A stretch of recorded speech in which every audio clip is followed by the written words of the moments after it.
दोस्तों हमारे नए बजीज लवर भाई जब किसी शॉप से बजीज लेकर आते हैं तो ज्यादातर केस में उनकी डेथ क्यों हो जाती है। हम इस रिस्क को कैसे कम कर सकते हैं और बर्ड खरीदने से पहले हमें कौन कौन सी सावधानियों को बरतनी चाहिए जिससे हम नुकसान से बच सकें। इन्हीं सब टॉपिक पर हमारा आज का वीडियो होने वाला है।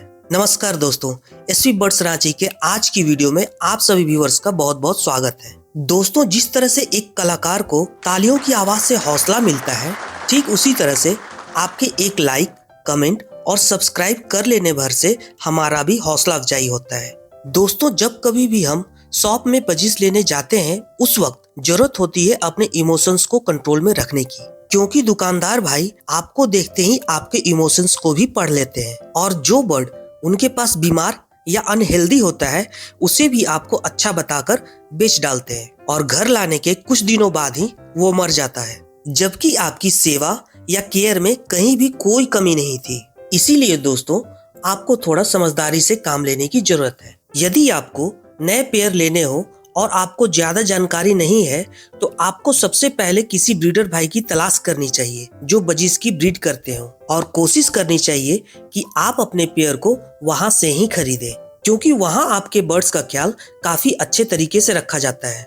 उनके डाइट से लेकर टेम्परेचर तक, साफ सफाई से लेकर मेडिसिन तक, इन सारी चीजों का ख्याल हमारे ब्रीडर्स भाई काफी अच्छे तरीके से रखते हैं। दोस्तों, काफी सारे पेट शॉप पर भी आपको अच्छे बर्ड्स देने की कोशिश करते हैं ताकि आपका शौक कम ना हो और आप उनके रेगुलर कस्टमर भी बने रहें। लेकिन उनमें से कुछ पेट शॉप ऑनर ऐसे भी हैं जो आपको हमेशा बेवकूफ बनाने की कोशिश में लगे रहते हैं। आज की वीडियो कंप्लीट देख लेने के बाद अब आपको कोई भी चूना नहीं लगा सकेगा। आपने ये देखा होगा कि कई सारे पेट शॉप में बर्ड्स को उनके केज की कैपेसिटी से भी ज्यादा संख्या में भर के रखा जाता है, जिसके कारण बर्ड्स ना तो ठीक से उड़ पाते हैं और ना ही सही से दाना पानी भी ले पाते हैं और धीरे धीरे वो कमजोर होते जाते हैं, वो बीमार हो जाते हैं और उसी बीच में यदि आप उस बर्ड को घर पर लेकर आ जाते हैं तो उनकी मौत हो जाती है। दोस्तों, अब सबसे इम्पोर्टेंट बात यह है कि हम चाहे बर्ड कहीं से भी खरीदें, चाहे वो पेट शॉप हो या किसी ब्रीडर भाई के यहाँ से, हमें हेल्दी और अनहेल्दी बर्ड की पहचान करनी आनी चाहिए। आपको ऐसी जगह से बर्ड परचेज करनी चाहिए जहां साफ सफाई का अच्छे से ख्याल रखा जाता हो, जहां बर्ड्स को केज में उसके कैपेसिटी से ज्यादा भर के ना रखा गया हो।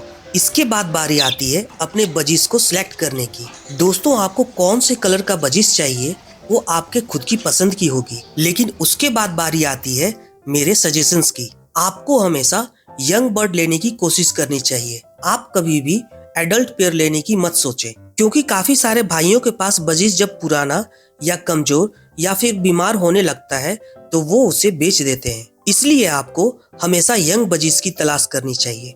यंग बजीज में आपको मेल लेने के लिए लाइट पिंक या पर्पल सीरी वाले बर्ड को पसंद करना होगा, वहीं फीमेल लेने के लिए व्हाइट सीरी वाली बजीज को सिलेक्ट करना होगा। दोस्तों, बजीज जब एडल्ट हो जाते हैं तो फीमेल की सीरी व्हाइट या डार्क ब्राउन हो जाती है, वहीं मेल की सीरी एडल्ट होने के बाद डार्क ब्लू या पिंक कलर की हो जाती है।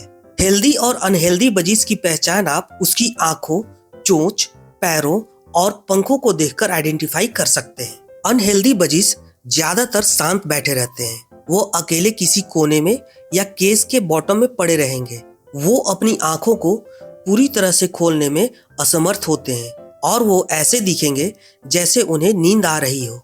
वो हमेशा पंख को फुलाकर और अपने शरीर को सिकोड़ कर बैठे रहने की कोशिश करेंगे।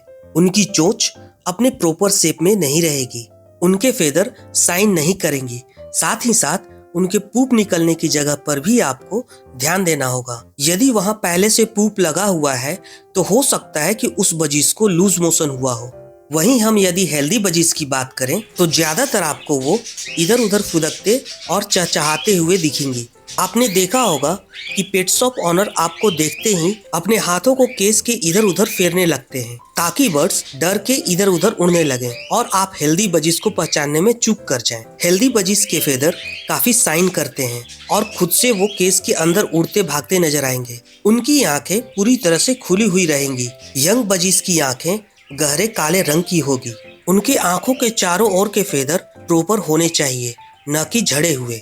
दोस्तों, बजीज के नए पेयर ले लेने के बाद यदि आपके पास पहले से बजीज के पेयर हैं तो उसमें कभी भी नए बजिस को मार्केट से लाकर ना रखें। नए पेयर को हमेशा क्वारंटाइन करके अलग केज में रखें। उनकी एंटीबायोटिक का कोर्स कंप्लीट कराने के बाद ही उसे अपने दूसरे बर्ड्स के साथ छोड़ें। दोस्तों, हमें क्वारंटाइन क्यों करना पड़ता है, हमें एंटीबायोटिक देने की क्यों जरूरत पड़ती है, इस प्रोसेस की पूरी वीडियो को देखने के लिए आप मेरे पुराने वीडियो को देख सकते हैं। और यदि आपको क्वारंटाइन और एंटीबायोटिक की नई वीडियो चाहिए तो आप मुझे कमेंट बॉक्स में जरूर बताएं। मैं कोशिश करूंगा कि आप लोगों के लिए मैं जल्द ही इस टॉपिक पर एक नई वीडियो बनाऊं। दोस्तों, एसपी बर्ड्स रांची को आपने यदि अब तक सब्सक्राइब नहीं किया है तो जल्द से जल्द सब्सक्राइब कर लें, क्योंकि बर्ड से रिलेटेड नई नई इन्फॉर्मेशन मैं आप लोगों के लिए लाता रहता हूँ। तो मिलते हैं नेक्स्ट वीक एक नई इन्फॉर्मेशन के साथ। तब तक के लिए आप सभी व्यूअर्स का मेरे इस चैनल पर बने रहने के लिए बहुत बहुत धन्यवाद।